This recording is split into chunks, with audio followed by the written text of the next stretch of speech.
Boa noite, irmãos. Como vocês estão? A graça e a paz do nosso Senhor Jesus Cristo. Amém? Eu não vim aqui para dar uma palestra. Eu não vim aqui para me apresentar. Eu vim aqui para ser boca de Deus para a sua vida. Que bom, Arthur aqui. Arthur! A Andressa está mais sorridente. Você também? Depois vai lá, dê um abraço no irmão Arthur, viu? Ele estava fora a trabalho. Que bom. Salva de palmas, né? Para o...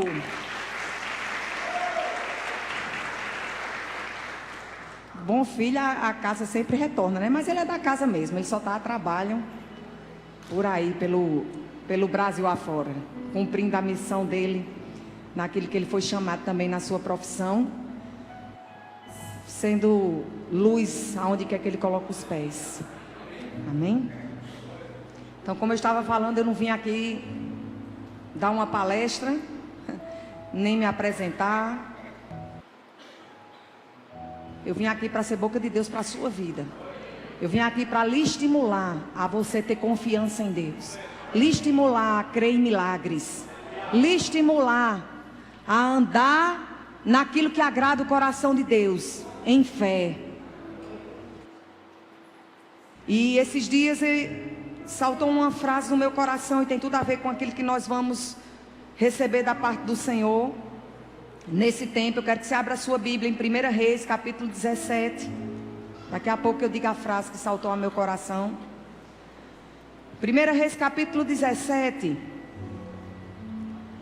Vocês já devem conhecer a história em que o profeta Elias, ele vai ao encontro de uma viúva lá em Sarepta. E ele pede para ela ir pegar água e um bocado de pão. Você já abriu 1 Reis, capítulo 17? E pede para ela pegar um bocado de pão, pegar água e um bocado de pão. E ela diz para ele que não tem nada. Ela disse: olha, eu não tenho nada, eu só tenho um punhado de farinha, um pouquinho de azeite.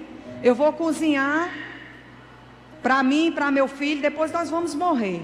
Porque quando não se tem comida, se morre de fome. E era isso que ela estava esperando, terminar de comer aquele restinho de farinha e de azeite que tinha lá na casa dela, e depois esperar a morte chegar, devido à falta que estava lá na casa daquela mulher, daquela viúva. Aí no versículo 13 de 1 Reis capítulo 17, diz assim: e Elias lhe disse, nesse contexto, quando pediu para ela a água, pediu para ela um bocado de pão, e Elias lhe disse: não temas, vai e faz conforme a tua palavra. Porém, fazes primeiro para mim um bolo pequeno e traz-mo para fora. Depois farás para ti e para teu filho. Porque assim diz o Senhor de Israel: a farinha da panela não se acabará, e o azeite da botija não faltará, até o dia em que o Senhor dê chuva sobre a terra. Versículo 15. E foi ela e fez conforme a palavra de Elias. E assim comeu ela e ele e a sua casa muitos dias. Da panela a farinha não se acabou, e da botija o azeite não faltou, conforme a palavra do Senhor que falara pelo ministério de Elias. Nós hoje vamos passear um pouco na Bíblia, em algumas histórias, para que você venha a ser estimulado a crer em milagres, para você ser estimulado que quando você pensa que chegou ao fim, quando você pensa que não tem mais jeito, quando você pensa que aí não tem mais condição, você vai perceber que nesses casos Deus é especialista para chegar, e naquilo que seria um ponto final, Deus vê simplesmente como uma vírgula. Porque essa mulher, ela disse: aqui não tem nada. Primeiro ela disse que não tinha nada, depois ela disse: não, tem aqui só uma coisinha. Tem um pouquinho de farinha, tem um pouquinho de azeite. A gente tem uma tendência de, quando não ver as coisas acontecendo na nossa vida, a gente achar que não tem nada. Parece que não tem nenhuma luz no fim do túnel, mas se você for procurar, você vai perceber que tem uma coisinha lá, que dessa coisinha lá Uma palavra vinda da parte de Deus, aquela coisinha, pode fazer com que a sua vida, ela mude de contexto. E o que era coisinha se torne algo grandioso. E venha a não somente suprir a sua vida, como suprir também a vida de outros. Ajudar outros. Isso em todas as áreas. Você percebe a intervenção do Senhor aqui numa condição de falta?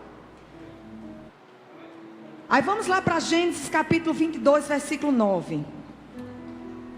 É aquela passagem em que Deus ele pede para Abraão sacrificar o seu único filho Isaque. Gênesis 22, 9. Quando chegaram ao lugar que Deus lhe havia indicado, Abraão construiu um altar e sobre ele arrumou a lenha. Amarrou seu filho Isaque e o colocou sobre o altar em cima da lenha. Então estendeu a mão e pegou a faca para sacrificar o seu filho. O que você entende numa situação dessa? Vai acabar aqui. Nós sabemos pelo contexto que Abraão, ele disse aos servos que foram com eles, e ele mandou os servos ficarem lá, e eles subiram para o local que seria o sacrifício, e ele disse: olha, fica aí, nós vamos, mas iremos voltar. Abraão, ele tinha convicção que algo ia acontecer. Mas naturalmente, quando ele coloca o seu filho lá e amarra seu filho, coloca sobre o altar, em cima da lenha, e quando pega, né, nessa versão a faca, mas nós sabemos que não era uma faca, era um... Não foi o que eu disse? Um negócio que corta, né? Um cutelo, não é isso? Quando ele estendeu a mão e pegou o cutelo para sacrificar o seu filho, era uma situação em que, aparentemente, naturalmente falando, Abraão, ele se viu numa situação em que olhava para um lado, olhava para o outro, não tem saída, vai ser o jeito de ter que sacrificar meu filho. Nem que Deus depois venha e ressuscite, porque ele cria que ia voltar com o seu filho. Mas ele estava numa condição que ele não via saída. Você já se deparou numa situação assim? Que você não vê saída? E quando ele estendeu a mão e pegou esse cutelo para sacrificar seu filho, um anjo do Senhor, um dia eu vou estar ministrando aqui sobre anjos, porque tem um negócio aí dos anjos para conosco, mas que a gente não está usufruindo nem 1% do ministério dos anjos para com as nossas vidas. Tem gente que entende muito sobre os anjos caídos, né? Sobre os demônios, mas sobre os anjos do Senhor quase não sabe nada. Mas a gente vai estudar sobre isso também, qualquer dia desse, amém? Mas um anjo do Senhor chamou do céu: Abraão, Abraão. Eis-me aqui, respondeu ele. Não toque no rapaz, disse o anjo, não lhe faça nada. Agora eu sei que você teme a Deus, porque não me negou o seu filho, o seu único filho. Versículo 13. Abraão ergueu os olhos e viu um carneiro preso pelos chifres num arbusto. Foi lá, pegou-os e sacrificou como holocausto em lugar de seu filho. Abraão deu àquele lugar o nome de O Senhor Proverá. Por isso até hoje se diz: no monte do Senhor se proverá. Onde não existe saída, Deus, Ele é aquele que proverá. A Bíblia diz, amados, que Deus não muda. Nós vimos uma intervenção do Senhor para a vida daquela viúva. Nós vimos a intervenção do Senhor para a vida de Abraão, em se tratando do sacrifício do seu filho.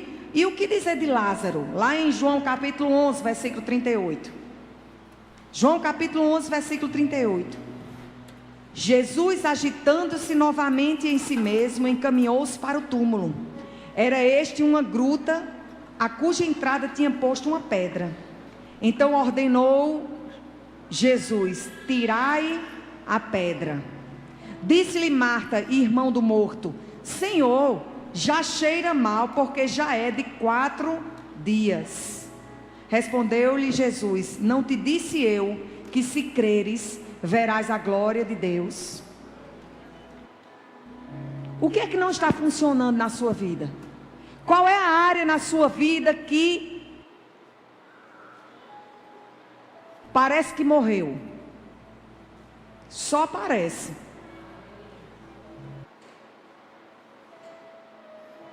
Marta diz: Senhor, já cheira mal, porque já é de 4 dias. Aqui, amados, nós não nos deparamos somente com uma situação de morte, não. Aqui já havia morte, mas já havia uma certa, não vou dizer uma decomposição. De 4 dias não dá para uma decomposição tão profunda, mas estava numa situação já de início de decomposição, porque senão não fedia. Não é isso? E a própria irmã dele disse: Senhor, já cheira mal, porque já é de 4 dias. O que era que essa mulher estava dizendo? Não adianta. Aqui não tem mais jeito. Quando chegar algo para a sua vida, ou se você está numa situação em que você se depara que você não está vendo jeito, você olha e diz: aqui não tem jeito. É exatamente aí, amados, onde vem a intervenção do Senhor. É exatamente aí onde o Deus do impossível, Ele faz aquilo que naturalmente falando não tem como acontecer. Porque se fosse para as coisas serem mudadas através da força do seu braço, Deus não precisava agir. Aquilo que você ainda consegue resolver na força do seu braço, a intervenção de Deus, ela não precisa ser tão enfática no quesito de Deus do impossível. Claro que a intervenção de Deus está em você, porque Ele é que te dá o fôlego de vida. Mas quando algo foge do seu alcance, quando algo foge do seu controle, e você se depara e diz: aqui não tem condição, aqui não tem jeito. Foi isso que essa mulher disse. Foi dizer logo a quem? A Jesus. Mulher corajosa essa, né? E você talvez possa estar pensando: que mulher incrédula. Tá vendo que se eu me deparasse com Jesus numa condição dessa, eu ia dizer um negócio desse? Mas às vezes o nosso comportamento, a nossa incredulidade tem sido, ou nós estamos agindo como essa mulher. Não falamos, mas as nossas atitudes, elas têm demonstrado para o nosso Senhor: aqui não tem condição não. Estamos dizendo para Ele: nem tu, Senhor, pode resolver essa situação. Porque essa mulher disse para Jesus: Senhor, já cheira mal, já é de 4 dias. Senhor, não dá mais não. Estava explicando a Jesus como era um processo de morte. Adianta não, Senhor. Aqui, olha, já está cheirando mal, já é de 4 dias. E Jesus deu uma resposta. Se fosse eu tinha dito para aquela mulher assim: eu não perguntei se estava fedendo. Eu não perguntei. Como era que você responderia essa mulher? Jesus respondeu para aquela mulher: não te disse eu. Então é algo que me parece que essa mulher já sabia. Que Jesus, ele seria capaz de tirar ela ou qualquer familiar dela de alguma condição que aos seus olhos era impossível. Porque Jesus disse: eu não te disse. Você está compreendendo isso? Quando aquela mulher olhou para Jesus e disse: não tem jeito, ela sabia, mas que Jesus, ele era aquele que poderia ressuscitar o irmão dela. Mas ela estava tão envolvida no natural, ela estava tão envolvida naquilo que os olhos dela estavam vendo, que ela não conseguiu enxergar o Deus do impossível diante dos olhos dela, para operar o milagre da ressurreição na vida do seu irmão. Jesus disse: não te disse eu, se creres, verás a glória de Deus. Tiraram então a pedra, e Jesus, levantando os olhos para o céu, disse: Pai, graças te dou porque me ouviste. Aliás, eu sabia que sempre me ouves, mas assim falei por causa da multidão presente, para que creiam que tu me enviaste. E tendo dito isto, clamou em alta voz. Por que é que você acha que Jesus clamou em alta voz?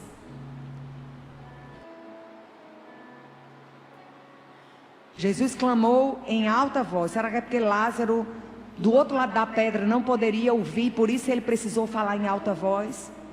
Não, amados, é porque tem hora que uns gritinhos tem que ser dados de vez em quando, para a incredulidade se calar.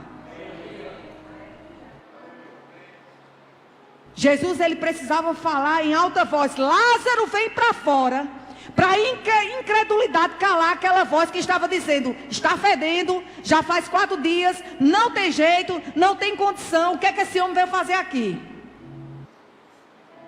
Então, se Jesus teve alguns momentos que ele levantou a voz, então de vez em quando eu acho que seria bom você fazer isso também. Amém? Vem para fora. Saiu aquele que estivera morto, tendo os pés e as mãos ligados com ataduras e o rosto envolto num lenço. Então lhes ordenou Jesus: desatai-o e deixai-o ir. Tiraram a pedra. Jesus opera o milagre. Lázaro vem para fora, porque Jesus, tudo aquilo que ele pedia ao Pai, o Pai o ouvia e o atendia. E por que é que às vezes nós pedimos algo ao nosso Pai e achamos que Ele não está nos ouvindo? Porque afinal de contas, as coisas não mudaram. Então, por certo, Deus não está me ouvindo. Se Deus ouvia Jesus, Deus também escuta a mim e escuta a você. Mas Jesus, ele tinha convicção que era ouvido pelo Pai. Ele tinha convicção, fé, que era ouvido pelo Pai. E nós? A gente precisa ter mais convicção que Deus, o nosso Pai, ele nos escuta. Amém? E a ressurreição da filha de Jairo? Eu anotei aqui, só que a letra ficou... Me ajuda aí. Eu acho que é Lucas capítulo 5, versículo 35. Se não for Lucas, é Marcos. Por favor.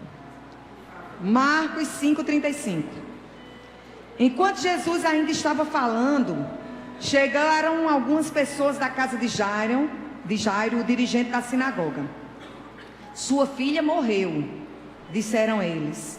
Não precisa mais incomodar o mestre.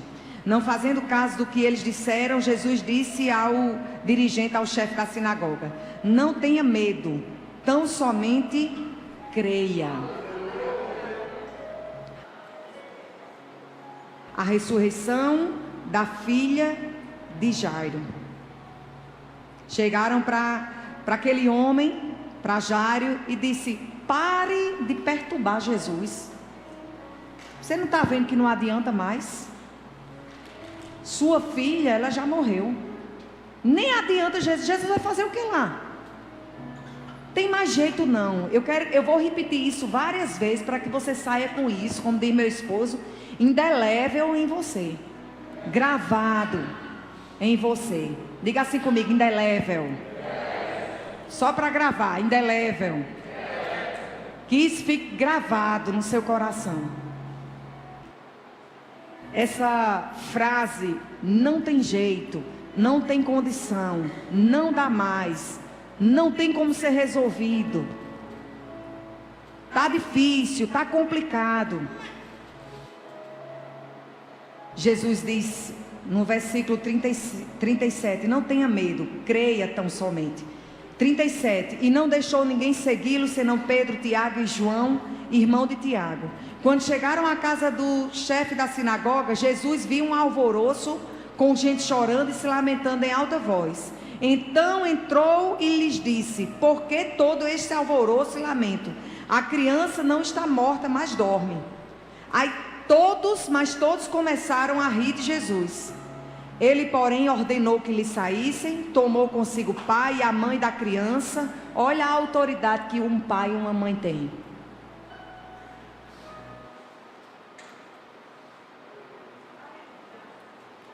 Tomou consigo o pai e a mãe da criança e os discípulos que estavam com ele, que criam como ele, e entrou onde se encontrava a criança. Tomou pela mão e lhe disse: Talita cumi, que significa: menina, eu lhe ordeno, levanta-se. Menina, a ti te digo, levanta-te. Menina, eu lhe ordeno, eu te digo, se levante. Amados, às vezes nós lemos essas histórias, sabemos de tudo isso, mas não vivemos essa realidade muitas vezes.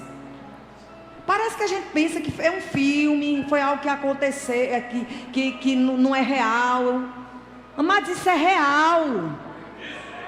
E a Bíblia diz que Deus não muda. Jesus, ele é o mesmo ontem, hoje e eternamente. Aquele que operava milagres, amados. Aquele que levantava dos mortos, aquele onde não havia vida, ele é o mesmo.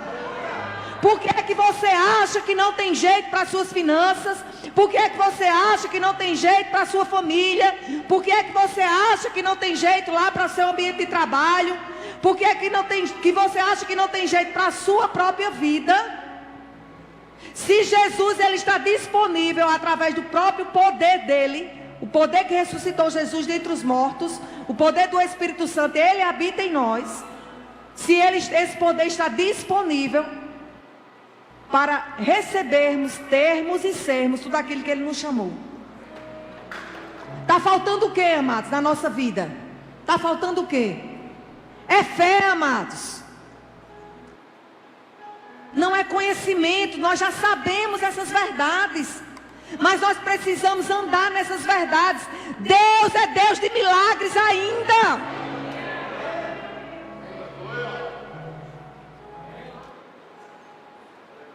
Nunca mais abra sua boca para falar: não tem jeito,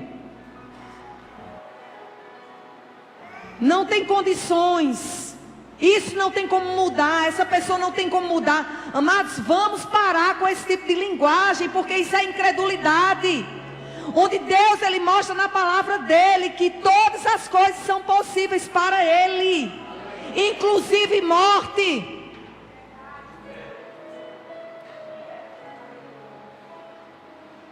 Nós lemos e vimos alguns exemplos dessa questão de morte física. Mas a morte física, amados, não é a coisa pior, não. A coisa pior é a morte espiritual. A coisa pior é uma pessoa estar dormindo como morto dentro da igreja. Isso é a coisa pior. Mas o Senhor, ele está disponível para resgatar toda morte, toda indiferença, todo sofisma, toda fortaleza, toda mentira do inferno, que parece que se alojou como aquelas algas que prega naquelas pedras do mar. Você já viu sargaço, é? É, aquelas ostras nas pedras da praia.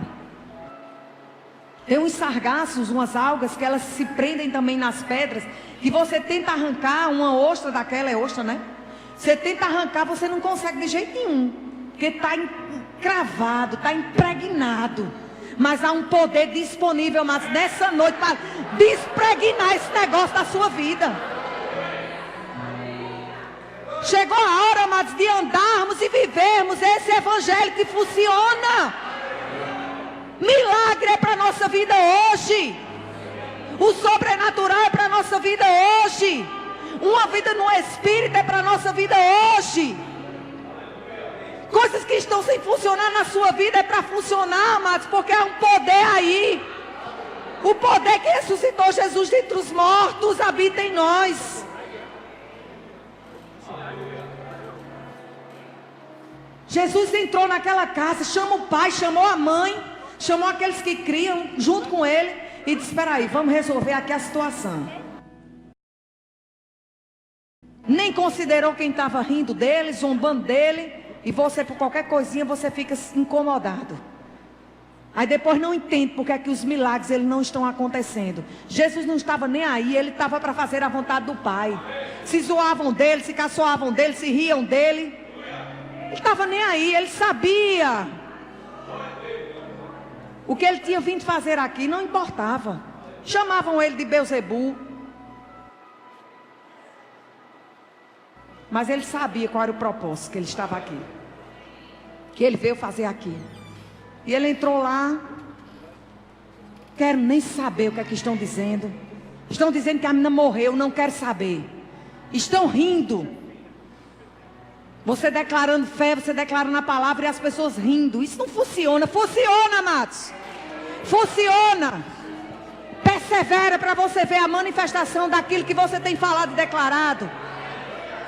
Faz anos que você tem tentado engravidar e não tem gerado. Vem aqui à frente agora. Não estava na programação não, mas a gente segue a direção do Espírito de Deus. Se você tem desejo de engravidar, vem aqui à frente. Por que você está com vergonha? Ah, Luciana, é porque eu já fui para a oração não sei quantas vezes e vai parecer que eu não estou em fé. O poder que ressuscitou Jesus dentre os mortos, ele está disponível para vivificar. Tem ninguém não? Tem. Tem. Tá com vergonha? Não tem nada não. Fecha teus olhos que eu vou orar daqui mesmo. Você não vai sair daqui sem essa bênção não. Em nome de Jesus. Satanás, solta o útero dessa mulher agora. Solta. Em nome de Jesus. Tire suas patas imundas do útero dessa mulher agora. Esse útero foi chamado para produzir vida e não morte. Não vai haver mais nenhum aborto. Não vai haver mais nenhum aborto. Eu declaro vida nesse ventre. Em nome de Jesus. Em nome de Jesus. Daqui a 1 ano e 8 meses, você vai estar aqui, apresentando essa criança. Se é você, anota essa data. E anota esse tempo. Daqui a 1 ano, até teu menino até chorou. Pronto, testificou. Se é você, anota. Daqui a 1 ano e 8 meses. Amém? Vamos voltar. Aleluia. Já estou quase encerrando. Daniel capítulo 6. Vamos ver mais um pouquinho de intervenção, né? A intervenção do Senhor. Daniel capítulo 6, versículo 17. E foi trazida uma pedra e posta sobre a boca da cova, e o rei a selou com o seu anel e com o anel dos seus senhores, para que não se mudasse a sentença acerca de Daniel. Então o rei se dirigiu para seu palácio e passou a noite em jejum, e não deixou trazer à sua presença instrumento de música, e fugiu dele o sono. Pela manhã, ao romper do dia, levantou-se o rei e foi com pressa à cova dos leões. Vocês já sabem todo o contexto dessa história, né? A Bíblia diz que o rei, ele selou com o seu anel. E amados, quando um selo era dado pelo rei, não tinha como aquilo ali ser voltado atrás. Era algo estabelecido pelo rei. Selou com o seu anel, e aquela sentença acerca de Daniel não poderia ser mudada. E eu te pergunto, por que a sentença de Daniel era de morte? Daniel morreu? E por que você acha que essa sentença que chegou diante dos teus olhos, ela não tem jeito? Ah, Lucerna, mas é porque já foi assinado, não tem, já está tudo, não tem como isso voltar atrás. Mesmo que essa situação ela não volte atrás, você não vai ter dano nenhum. Porque a Bíblia diz que Daniel, ele saiu daquela cova sem um fio de cabelo mordido pelo leão.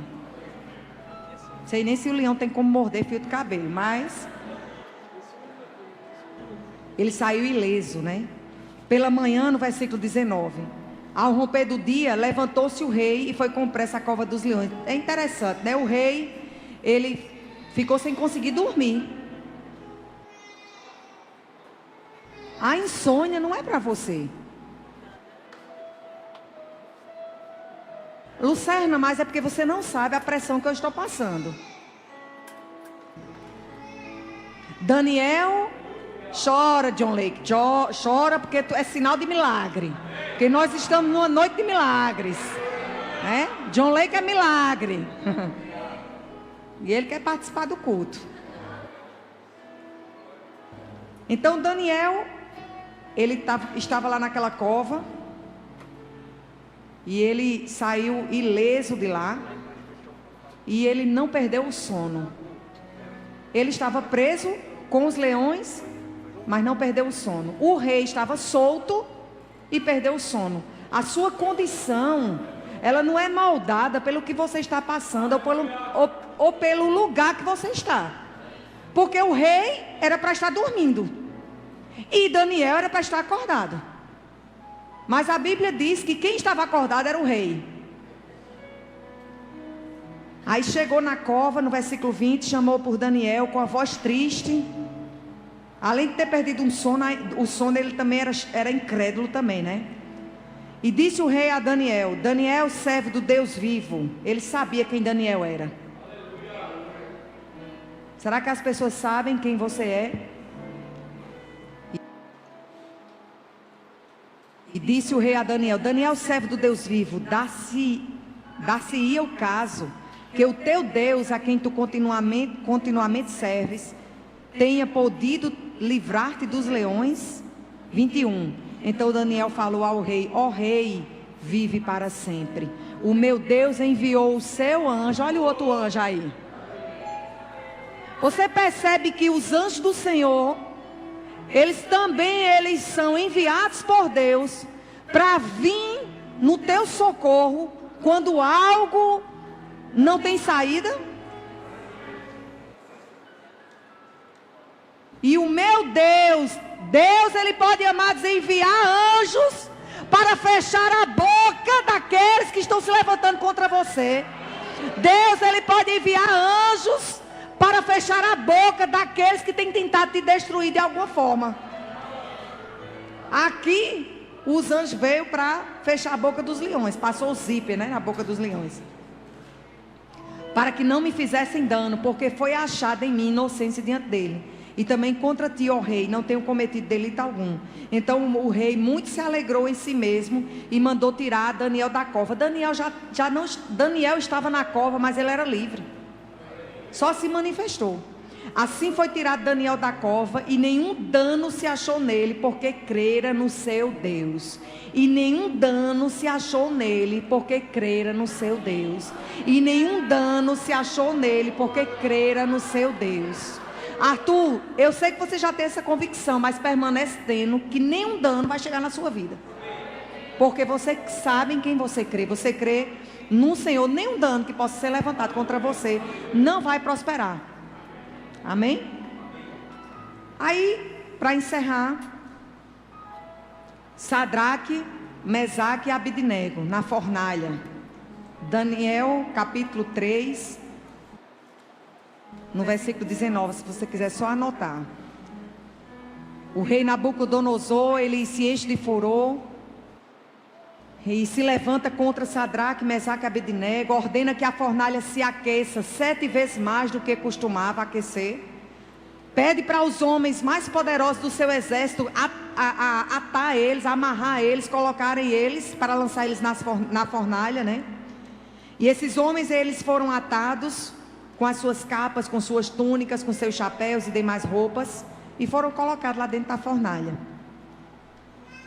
E porque a palavra do rei era urgente e a fornalha estava sobremaneira quente, a chama do fogo matou aqueles homens que carregaram, que foram levar Sadraque, Mesaque e Abidnego lá. Esses 3 homens caíram amarrados, atados dentro da fornalha de fogo ardente. Versículo 24. Então o rei Nabucodonosor se espantou e se levantou depressa. Falou dizendo aos seus conselheiros: não lançamos nós dentro do fogo 3 homens atados? Responderam e disseram ao rei: é verdade, ó rei. Versículo 25. Respondeu dizendo: eu porém vejo 4 homens soltos, que andam passeando dentro do fogo, sem sofrer nenhum dano. E o aspecto do quarto é semelhante ao Filho de Deus. Eu, porém, vejo 4 homens soltos, passeando dentro do fogo. Só quem passeia diante das circunstâncias é quem sabe quem está com ele. Agora, só se desespera no meio do fogo quem não lembra quem está com ele. João capítulo 20, versículo 1. No primeiro dia da semana, Maria Madalena foi ao sepulcro de madrugada, sendo ainda escuro, e viu que a pedra estava revolvida. Quando Jesus ele é morto, e se passa 3 dias, e quando aquela mulher chega no sepulcro de madrugada e não encontra mais Jesus, o corpo de Jesus lá naquele lugar, ela fica sem entender. Mas ali a gente consegue compreender o poder que está disponível para as nossas vidas. Jesus, ele está vivo. Aquilo que para o inferno parecia que tinha sido um ponto final, para nós foi o início da nossa história. O inferno entendia que com aquele sacrifício de Jesus estava tudo já resolvido. Mas Jesus, ao 3º dia, ele ressuscitou. Jesus, ao 3º dia, ele ressuscitou. Aleluia. E o que poderia ter sido um ponto final, hoje está eu aqui, está você aí.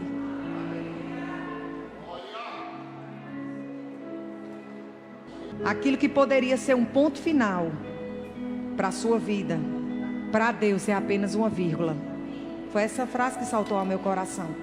Aquilo que para você pode ser um ponto final, para Deus é apenas uma vírgula. Deus é especialista em mudar histórias. Deus é especialista em mudar situações. Amados, saia daqui com essa consciência, com esse entendimento. Deus, ele é especialista em mudar quadros. Deus é especialista em mudar circunstâncias, situações. Deus é especialista, amados, em fazer de um preso um grande apóstolo, de um perseguidor um grande apóstolo, que depois se tornou preso por ter sido apóstolo. Deus é especialista em resgatar pessoas das trevas e levar para o reino do Filho dele. Porque Deus é um Deus de milagres. E eu anotei uma frase de Camila Barros, numa pregação, que ela disse assim: Deus não precisa de circunstâncias favoráveis para agir. E todos esses relatos, dessas histórias que eu passei aqui para vocês, é para que você possa entender que Deus não precisa de nenhuma circunstância favorável para poder agir a seu favor. Ele não precisa que tudo esteja funcionando para ele agir a seu favor. Ele só precisa da sua fé e da minha fé, entendendo que ele é Deus de milagres. Amém? Vamos ficar de pé. Você recebeu alguma coisa?